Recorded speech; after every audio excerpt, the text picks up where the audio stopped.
Electrostatics का सवाल है। इसमें 5 स्टेटमेंट है और पूछ रहे हैं कि कौन सा स्टेटमेंट सही है। तो पहला स्टेटमेंट है कि कंडक्टर के अंदर इलेक्ट्रोस्टैटिक फील्ड 0 होता है।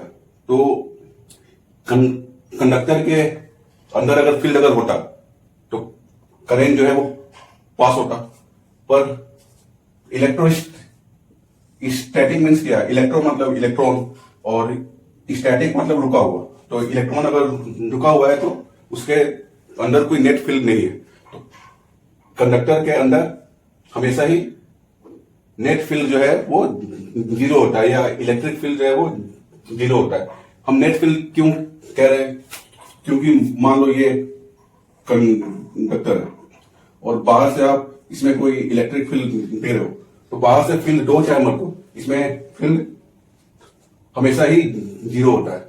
तो हम अगर बाहर से फील्ड अगर देंगे तो इलेक्ट्रॉन्स पे फोर्स फील्ड के अपोजिट में एक्ट होता है। तो यहाँ इलेक्ट्रॉन आएगा, इलेक्ट्रॉन पे फोर्स जो है वो फील्ड के अपोजिट डायरेक्शन में एक्ट होता है। तो इलेक्ट्रॉन पे चार्ज कैसा होता है? माइनस होता है। और यहाँ पे चार्ज जो है वो प्लस का है। अब ये प्लस माइनस के कारण इसके अंदर इंड्यूस्ड चार्ज होता है। अब ये इंड्यूस्ड चार्ज के कारण जो फील्ड है वो इस फील्ड को कैंसिल कर देता है और इसके इनसाइड में नेट फील्ड जो है वो 0 होता है। तो कंडक्टर के अंदर हमेशा ही फील्ड 0 होता है। तो ए is the right option.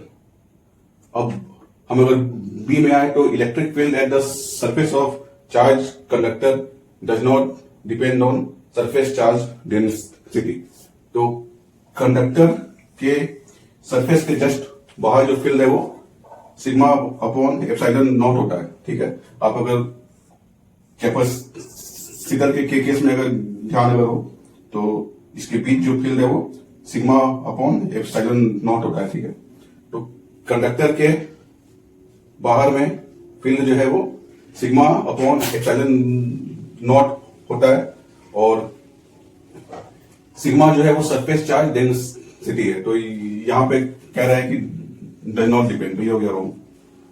Third है कि the interior of the charge conductor can have no excess charge in static condition. मतलब कि कंडक्टर के अंदर में कोई भी नेट एक्सेस चार्ज नहीं हो सकता। तो ये स्टेटमेंट सही है क्योंकि मान लो कि ये एक कंडक्टर है। ठीक है, और इसमें हमने इसके ये एक कंडक्टिंग सेल है। ठीक है, और हमने यहां पर बीच में चार्ज क्यों रखा है? तो ये कह रहे हैं कि कंडक्टर के इनसाइड में एक्सेस चार्ज नहीं हो सकता।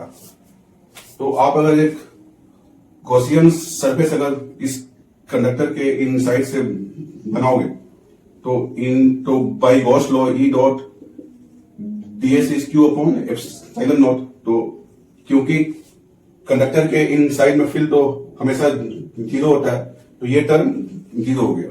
ये टर्म अगर 0 अगर हुआ तो क्यू इन क्लोज जो है वो 0 हो गया। मतलब ये गॉसियन सरफेस जो चार्ज इंक्लोज कर रहा है, जो नेट चार्ज इंक्लोज कर रहा है वो 0 हो गया।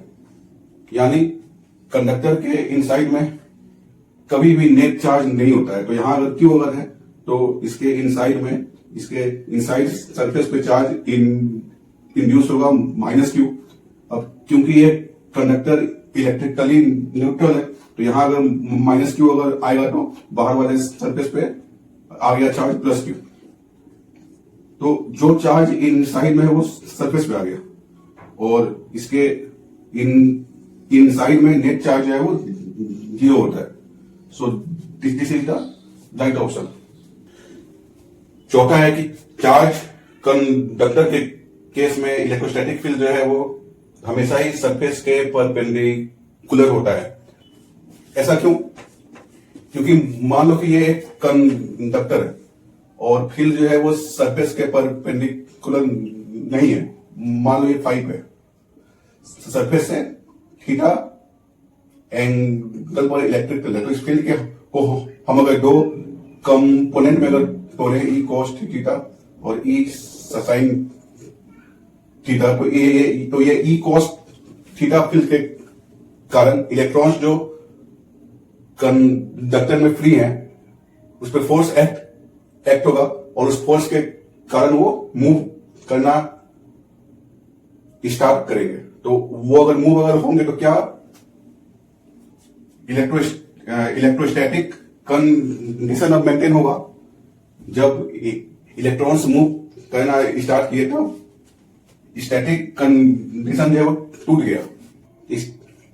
इसीलिए इलेक्ट्रिक फील्ड का कोई कंपोनेंट सरफेस के पैरेलल नहीं होता ताकि इलेक्ट्रोस्टैटिक कंडीशन जो है वो मेंटेन रहे। So field is always perpendicular to the surface of the conductor. So this is the right option. और पांचवा है कि एक चार्ज कंडक्टर के अंदर इलेक्ट्रोस्टैटिक पोटेंशियल जो है वो जीरो होता है। सो this is the wrong statement.